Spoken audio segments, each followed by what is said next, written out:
come along as we head back to the White House and visit with my favorite president, John F. Kennedy, who was elected in 1960 as the 35th President of the United States. 43-year-old John F. Kennedy became one of the youngest presidents, as well as the first Roman Catholic to hold the office.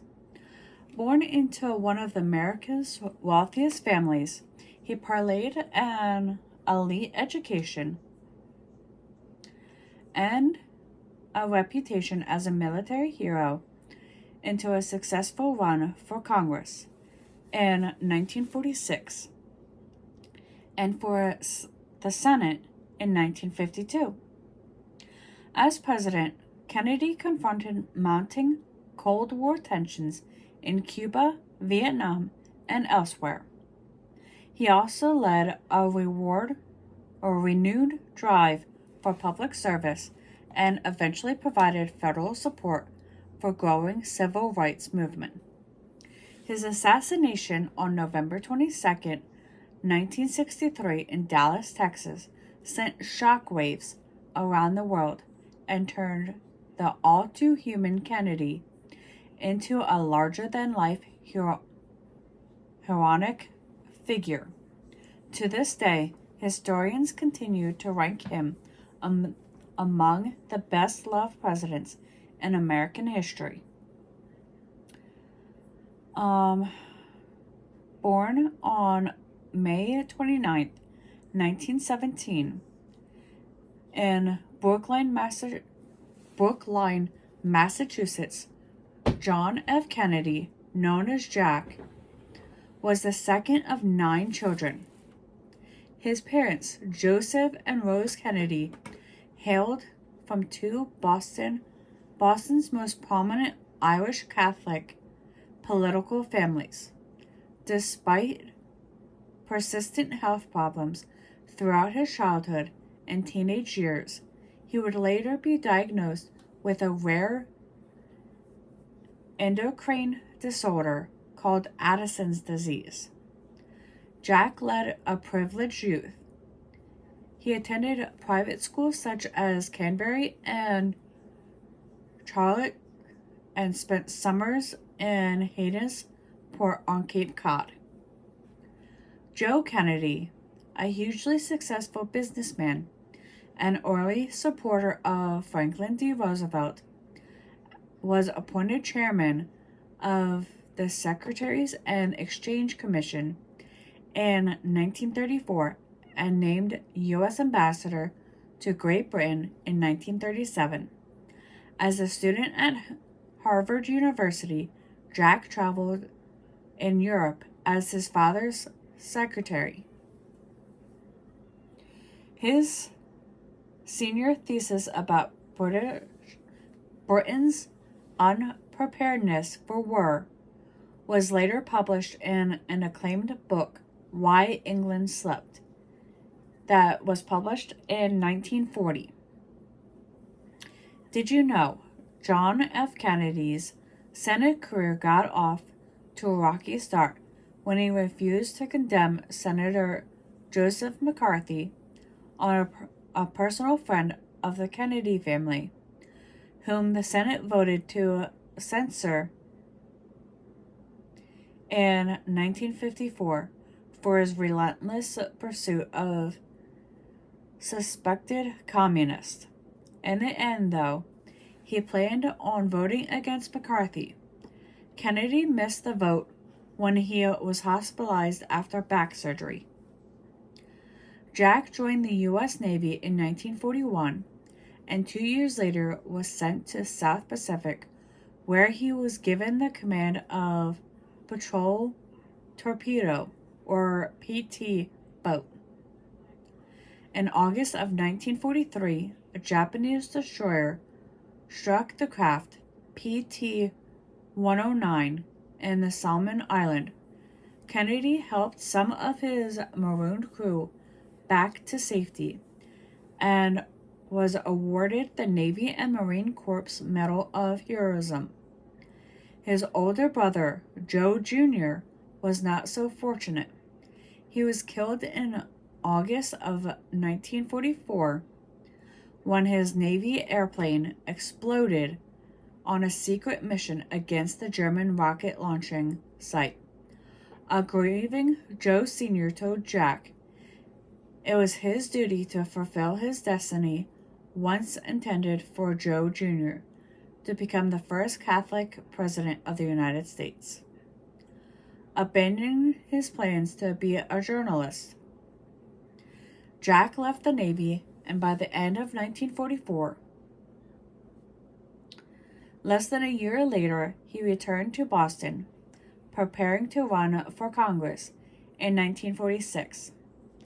As a moderately conservative Democrat and backed by his father's fortune, Jack won his party nomination handedly and carried mostly the working class 11th district by nearly 3-1 over his Republican opponent in the general election. He entered the 80th Congress in January of 1947 at the age of 29, and immediately attracted attention as well as some criticism from older members of the Washington establishment for his youthful appearance and relaxed, informal style. Kennedy won re-election to the House of Representatives in 1948 and 1950, and in 1952 ran successfully for the Senate, defeating the popular Republican incumbent Henry Corbett Lodge Jr. On September 12, 1953, Kennedy married the beautiful socialite and journalist Jackie Lee Bouvier. 2 years later, he was forced to undergo a painful operation on his back. While recovering from surgery, Jack wrote another best-selling book, Profiles in Courage, which won the Pulitzer Prize for Biography in 1957. The book was later revealed to be mostly the work of Kennedy's longtime aide, Theodore Sorensen. After nearly earning his party's nomination for vice president under Aldy Stevenson in 1956, Kennedy announced his candidacy for president.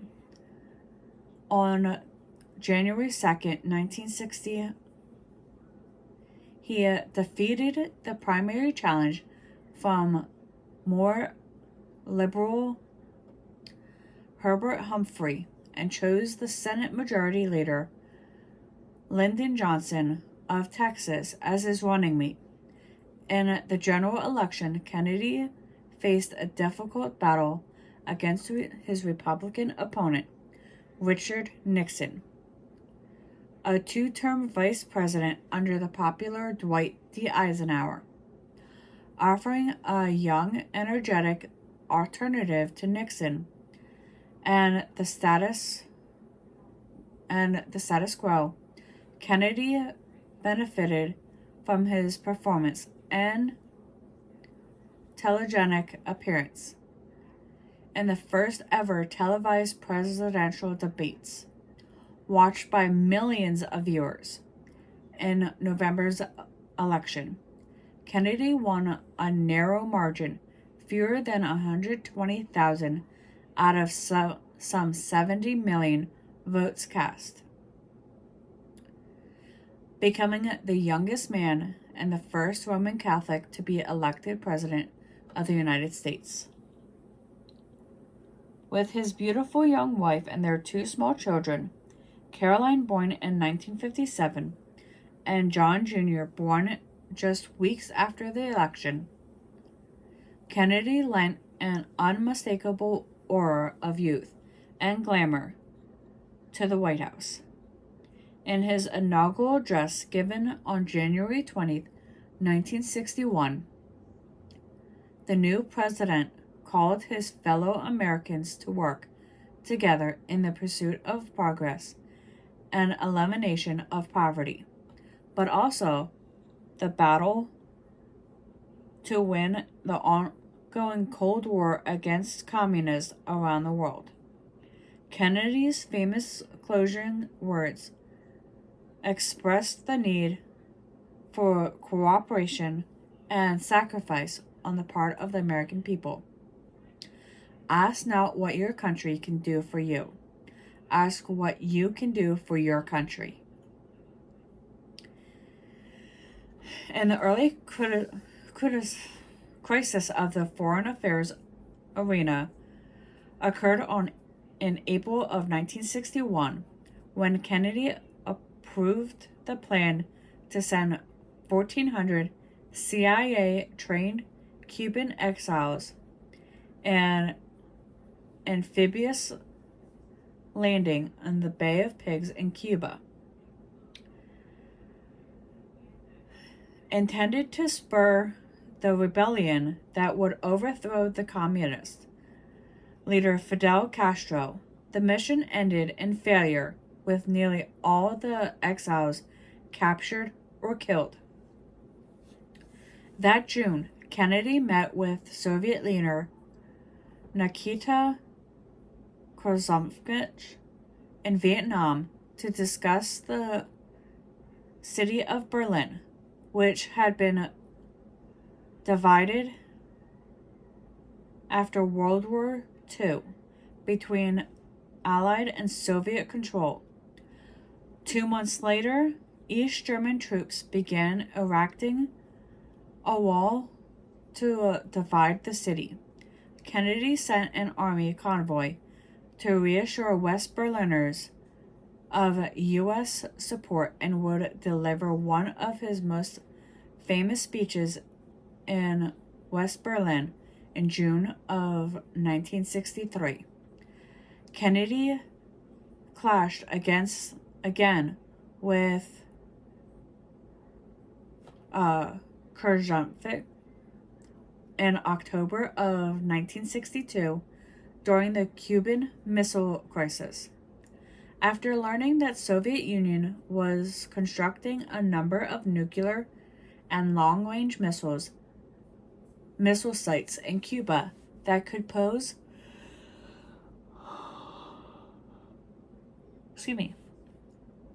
a threat to the continental U.S., Kennedy announced a naval blockade of Cuba. The tense standoff lasted nearly 2 weeks before Khrushchev agreed to dismantle Soviet missile sites in Cuba in return for America's promise not to invade the island and the removal of U.S. missiles from Turkey and other sites close to the Soviet borders.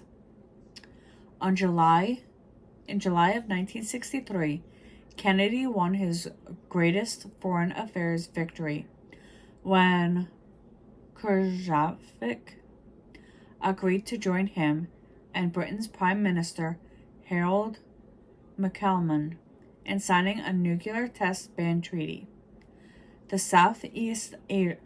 In Southeast Asia, however, Kennedy's desire to curb the spread of communism led him to escalate U.S. involvement in the conflict in Vietnam. Even as privately, he expressed his dismay over the situation.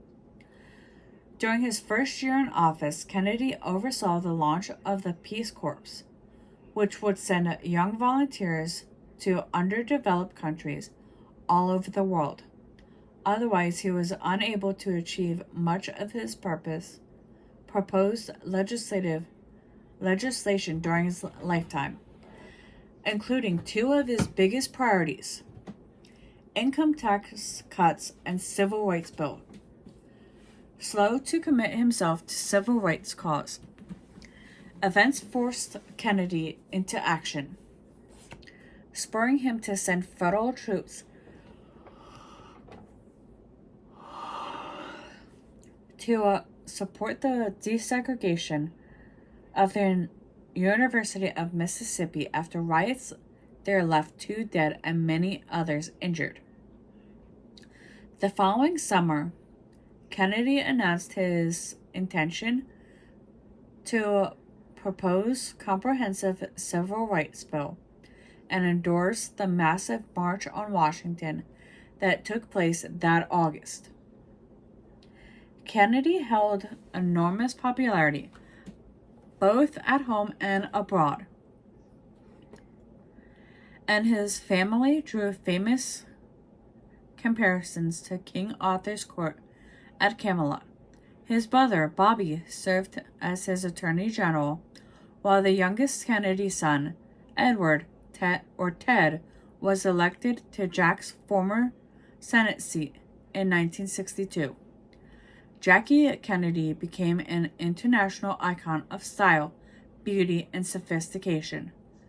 Though stories of her husband's numerous marital infidelities and his personal association with members of organized crime would later emerge to complicate Kennedy's idiotic image. And with that, I will see you all in the next one.